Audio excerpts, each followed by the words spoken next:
আলাদা হয়েছে এটা আমরা বুঝতেছি না। ওই পাশে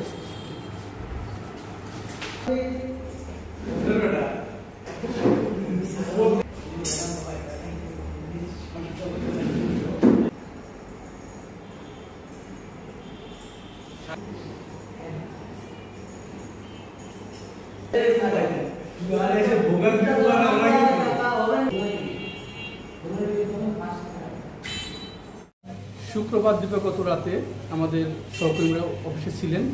তো সকালে এসে আমাদের কয়েকজন ছোট বন্ধু জানতে দেখছেন যে আমাদের অফিসের দুটো তালা ভাঙা এবং দরজা খোলা। পরবর্তীতে আমরা খবরকে আসি, এসে দেখি যে ঘটনা সত্য এবং আমাদের যে ভিতরে আলমারি রয়েছে সেই আলমারি তছনছ করা হয়েছে, আলমারির বিভিন্ন কাগজপত্র বের করা হয়েছে। এই অবস্থাতে আমরা আসি, তবে কী কী খোয়া গেছে আমরা এই মুহূর্তে ঠিক নির্ধারণ করতে পারি না। না, আপনি জানেন উদীচীর উপর সারা দেশেই বিভিন্ন সময় হামলা হয়েছে, বোমা হামলা হয়েছে। তো আমরা মনে করি তারই ধারাবাহিকতা রাজনীতি হামলাটা হয়ে থাকতে পারে। তবে কে বা কারা করেছে এটা আমরা জানি না। আমরা পুলিশকে জানিয়েছি, আমরা লিখিতভাবে পুলিশকে অবহিত করব।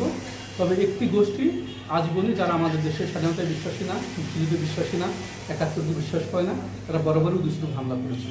আমরা অবশ্যই মনে করি এটা আমাদের একটা হুমকি দেওয়া হয়েছে। তবে এটা আমরা বলে রাখতে চাই, উদীচী কখনোই এসব হুমকি ভয় পায় না।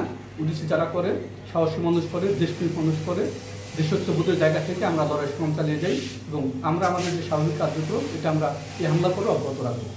আমরা জরুরি ভিত্তিতে আজকে বিকেলে মিটিং ডেকেছি জেলা কমিটি। মিটিংয়ের পরে আমরা সিদ্ধান্ত নেব আগামী কী পদক্ষেপ নিতে পারি।